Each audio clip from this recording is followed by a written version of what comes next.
안녕하세요. 청취자 여러분, 사는 게 드라마입니다. 오늘 전해드릴 사연은 정말 충격적입니다. 돈이란 것이 과연 우리에게 행복을 가져다 주는 것일까요? 아니면 불행의 시작일까요? 한 통의 사연이 저희에게 도착했습니다. 57세 건설 일용직 남성이 보내온 가슴 아픈 이야기입니다. 그는 로또 1등에 당첨되었습니다. 27억 원이라는 거액을 손에 쥐게 된 것이죠. 하지만 그 순간부터 그의 인생은 지옥이 되었습니다. 지금부터 들려드릴 이야기는 실화입니다. 사연을 보내주신 분을 김철수 씨라고 부르겠습니다. 김철수 씨는 57세입니다. 평생을 건설 현장에서 일하며 살아왔습니다. 새벽 6시면 일어나서 무거운 자재를 나르고 시멘트를 나르며 하루를 보냅니다. 그의 하루 일당은 15만 원 정도였습니다. 비가 오면 일을 쉬어야 하고 몸이 아파도 쉴 수 없는 그런 불안정한 삶이었습니다. 김철수 씨는 6평 원룸에서 혼자 살고 있었습니다. 냉장고에는 라면과 김치가 전부였고요. 저녁은 항상 편의점 도시락이었습니다. 그런 그에게 작은 희망이 하나 있었습니다. 매주 토요일마다 사는 로또 한 장. 똑같은 번호로 똑같은 마음으로 5년째 사고 있었습니다. 언젠가는 당첨되겠지. 그렇게 생각하며 살아왔습니다. 그런데 어느 날 저녁 운명이 그를 찾아왔습니다. 평소처럼 편의점 도시락을 먹으며 TV를 보고 있었는데 로또 당첨 번호가 발표되었습니다. 이번 주 로또 1등 당첨 번호는 7번, 14번, 21번. 김철수 씨는 습관처럼 주머니에서 로또 용지를 꺼냈습니다. 그런데 말입니다. 첫 번째 번호가 맞았습니다. 이상하네? 두 번째도 맞았습니다. 설마. 세 번째, 네 번째 모든 번호가 일치했습니다. 김철수 씨는 그 자리에서 주저앉았습니다. 1등 40억 원. 세금을 제하고도 27억 원이 그의 손에 들어올 예정이었습니다. 당첨을 확인한 김철수 씨가 가장 먼저 찾아간 곳은 어머니 댁이었습니다. 김순덕 씨 82세. 남편을 일찍 여의고 혼자서 자식들을 키운 억척스러운 어머니였습니다. 여전히 작은 반찬 가게에서 일하며 하루하루를 버텨나가고 있었죠. 어머니, 큰일 났어요. 뭔 일이야, 철수야? 놀라게. 로또요. 로또에 당첨됐어요. 또 무슨 소리야? 5만 원 당첨됐나? 아니에요. 1등이요. 27억 원이에요. 순덕 씨는 잠시 말을 잃었습니다. 그리고는 정말이야? 진짜 정말이야? 네, 진짜예요. 모자는 서로 껴안고 펑펑 울었습니다. 57년을 살면서 이런 기적이 일어날 줄 누가 알았겠습니까? 김철수 씨는 즉시 어머니를 위해 30평 아파트를 샀습니다. 평생 새빵살이만 하던 어머니에게는 꿈같은 선물이었습니다. 철수야, 우리가 이런 큰 집에 살아도 되는 거야? 네, 어머니. 이제 우리 집이에요. 이사를 마친 날 모자는 새 집 거실에 앉아 행복해했습니다. 이제 평생 걱정 없겠구나. 네, 어머니. 정말 걱정 없어요. 그때까지만 해도 그들은 행복했습니다. 진짜 행복했습니다. 하지만 행복은 너무나 짧았습니다. 김철수 씨에게는 2명의 여동생이 있었습니다. 김미경 씨 52세, 김미숙 씨 49세. 20년 넘게 연락이 끊어진 사이였습니다. 아버지 장례식 때도 오지 않았고 어머니가 병원에 입원했을 때도 모른 척했던 그런 사이였습니다. 김철수 씨가 힘들 때는 없었던 그들이 로또 당첨 소식이 퍼지자마자 나타났습니다. 오빠, 나 미경이야. 20년 만에 걸려온 전화였습니다. 축하해, 오빠. 대박 났다며? 차갑고 계산적인 목소리였습니다. 우리 만나서 얘기하자. 다음 날 카페에서 만난 세 남매. 미경 씨와 미숙 씨는 화려한 옷을 입고 왔지만 그들의 표정은 절망적이었습니다. 오빠 솔직히 말할게. 우리도 힘들어. 미숙 씨가 먼저 입을 열었습니다. 애들 대학 등록금에 몇 천만 원 들어가고 집도 전세금 올려달래. 나도 마찬가지야. 사업 완전히 망했어. 빚이 4억이나 돼. 미경 씨가 덧붙였습니다. 오빠 우리도 좀 도와줄 수 있지? 가족이잖아. 그 순간 김철수 씨는 차갑게 대답했습니다. 내가 어려울 때 너희는 어디 있었니? 분위기가 싸늘해졌습니다.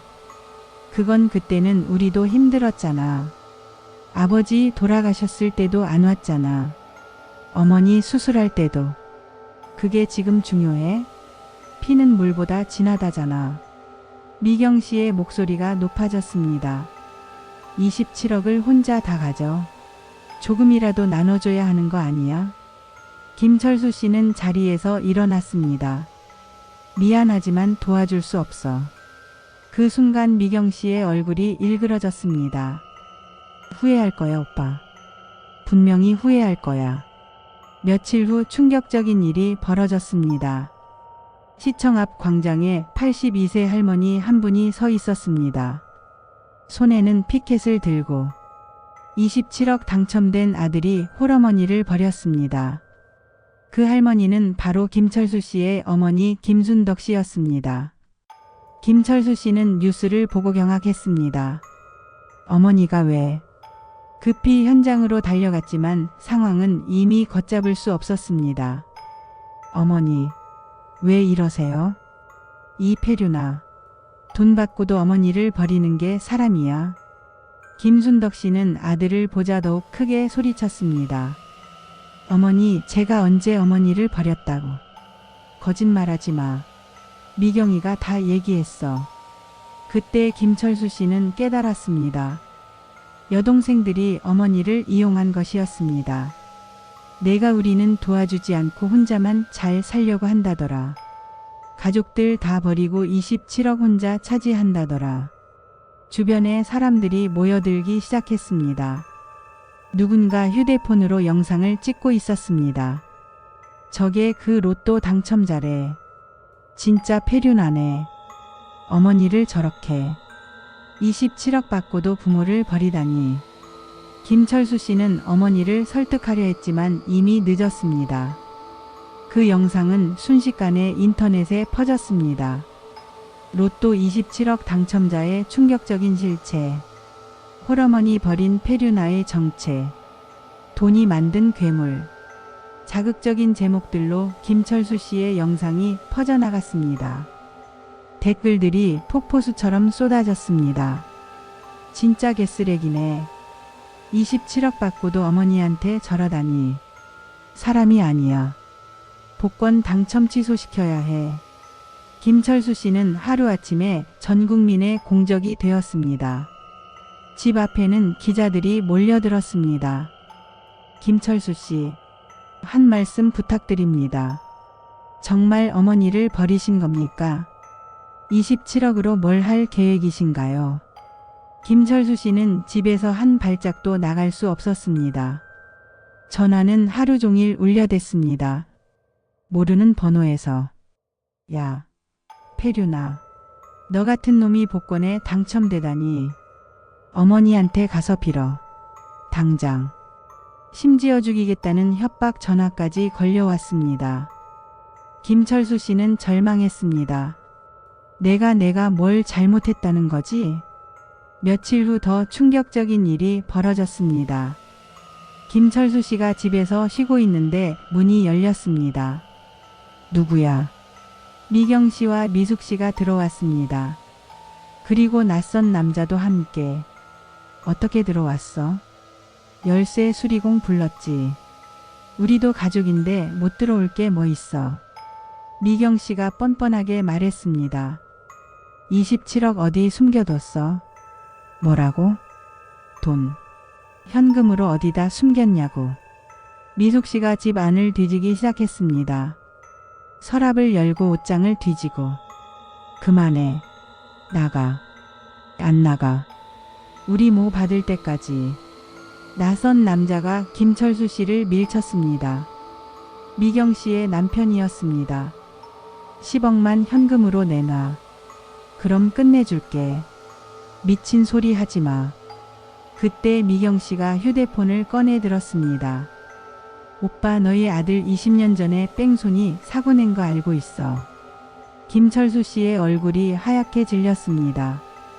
그게 지금 무슨 상관이야. 이 증거 온라인에 올리면 너희 아들도 끝이야. 직장에서 잘리고 가정 파탄 나고. 제발 그러지 마. 그럼 돈 내놔. 10억. 그럼 입 다물고 살게. 김철수 씨는 무릎이 꺾였습니다. 너희가 정말 내 동생들이야. 동생이니까 이렇게 말로 하는 거지. 안 그럼 진작에 다 까발렸어. 더 이상 참을 수 없었습니다. 김철수 씨는 경찰서로 달려갔습니다. 무단침입, 협박, 공갈 다 신고하겠습니다.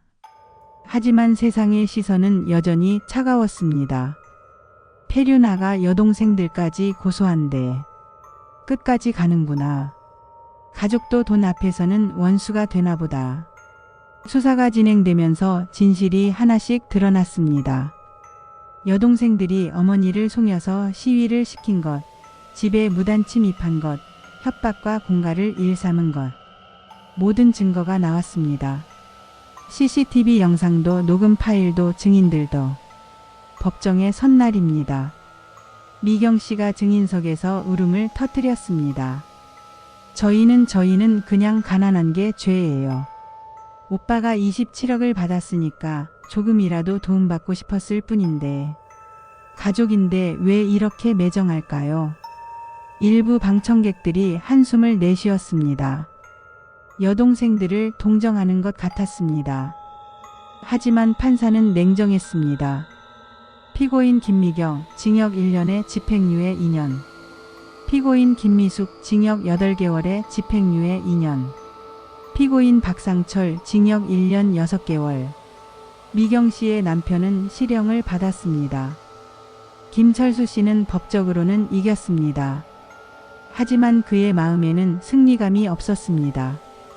판결이 나온 후에도 인터넷의 댓글들은 계속되었습니다. 그래도 가족인데 너무 매정한 거 아니야? 돈이 사람을 바꾸네. 진실을 말해도 사람들은 자극적인 첫인상을 더 기억했습니다. 어머니는 진실을 알고 병원에 입원했습니다. 충격이 너무 컸던 것입니다. 내가 무슨 짓을 한 거야. 순덕 씨는 병상에서 중얼거렸습니다. 아들아, 미안하다. 어머니가 미안하다. 김철수 씨는 어머니의 손을 잡고 울었습니다. 괜찮아요, 어머니. 이제 괜찮아요. 하지만 괜찮지 않았습니다. 아들은 더 이상 아버지와 연락하지 않았습니다. 직장에서도 시선이 따가웠습니다. 제가 그 사람이야. 페류나 말이야. 김철수 씨는 결국 일을 그만두었습니다. 30평 아파트도 내놓았습니다. 너무 컸습니다. 혼자 살기에는, 그리고 추억을 견디기에는. 6평 원룸으로 다시 돌아왔습니다. 27억은 여전히 통장에 있었지만 그는 그 어느 때보다 가난했습니다. 밤이면 김철수 씨는 공원을 걸었습니다. 사람들의 시선을 피해 어둠 속에서만 자유로울 수 있었습니다. 가로등 불빛 아래 걷는 그의 모습은 마치 유령 같았습니다. 저 사람 설마? 맞아, 그 페류나야. 누군가 그를 알아보면 피하듯 지나갔습니다. 김철수 씨는 혼자 중얼거렸습니다. 27억이 뭐가 좋다고.